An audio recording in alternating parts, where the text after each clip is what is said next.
복부 대용량 지방 흡입이나 출산을 여러 번 하신 경우 또는 재수술을 하러 오시는 분들이 상담할 때 꼭 한번 확인하시고 걱정하시는 게 있어요. 바로 내가 복부 거상을 해야 할 정도로 심할까요?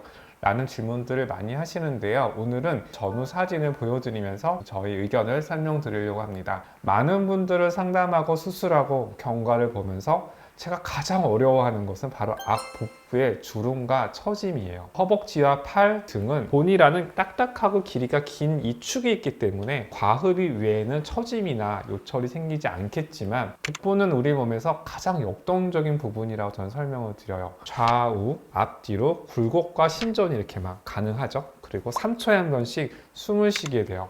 숨을 쉴 때마다 복부가 같이 움직이기 때문에 수술 후에 정상적인 수술한 부위와 아랫부분이 달라붙는 이 유착 과정이 완벽하게 자리 잡기가 굉장히 쉽지 않습니다. 오늘은 복부 수술 후에 생기는 요철이나 잔주름에 대한 이야기를 하는 것보다는 수술 후에 복부 처짐이 발생해서 피부 절제를 하는 복부 거상술까지 해야 하는지에 대한 제 생각을 말씀드리려고 해요. 먼저 말씀드리는 것은 저는 지방 흡입을 하는 의사이기 때문에 복부 거상술에 대해서는 이론적으로만 수술 참관 정도로만 알고 있다는 것을 알려드리고 있습니다. 그 한계를 저는 인정하고 싶어요. 이는 마치 이과 수학을 하는 사람은 문과 수학을 쉽게 할 수 있지만 그 반대는 굉장히 어려운 것처럼 정형외과 수술 전문의 선생님들이 재활의학과 선생님들보다 뼈와 인대에 대해서 좀 더 자세히 잘 아는 것처럼 저 역시 피부를 절제하고 근육이 벌어지는 것을 조여주는 이런 복복 성형수술은 하지 못합니다. 그래서 제 의견에 한계는 있을 수 있어요. 하지만 아래 복부에 이렇게 pinch상 지방이 1cm 미만으로 잡히는 또는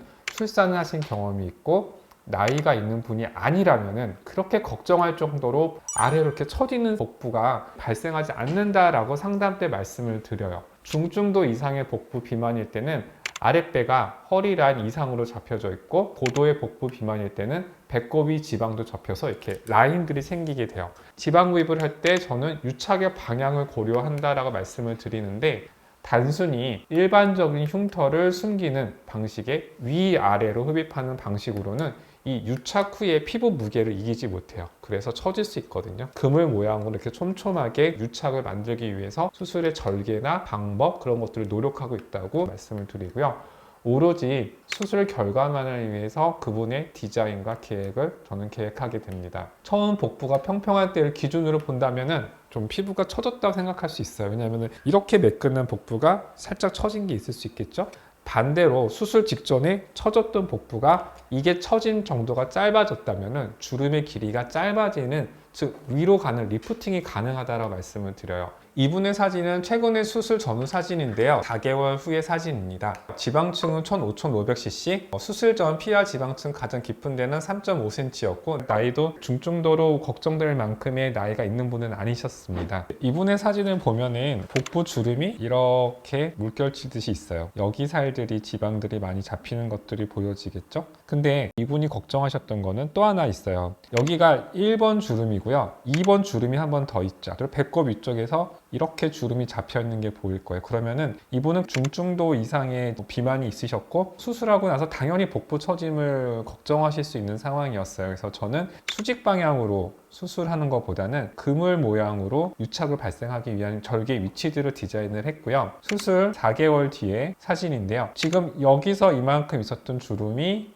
없어지고 여기만 살짝 잡히는 거죠. 그리고 이쪽에 있었던 주름들은 거의 없어졌어요. 수술 후에 약간의 주름 외에는 복부가 리프팅된 효과를 보실 수 있는 굉장히 좋은 케이스를 말씀을 드리고 본인 만족도도 굉장히 좋으셨어요. 허리 라인도 이렇게 들어가면서 복부가 안쪽으로 달라붙었으니까 여러분이 이분 복부를 보면 어떤가요? 좀 판단해 주셨으면 좋겠어요. 또 다른 전후 사진을 보여드리겠습니다.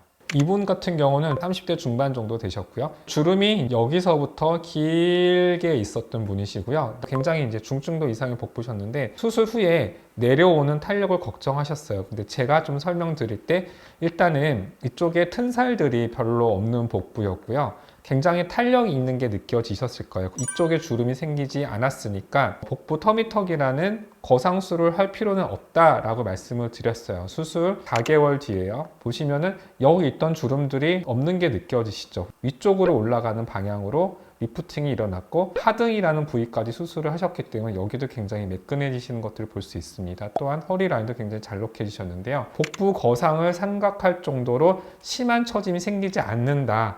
이 정도로 이해해 주셨으면 좋을 것 같아요.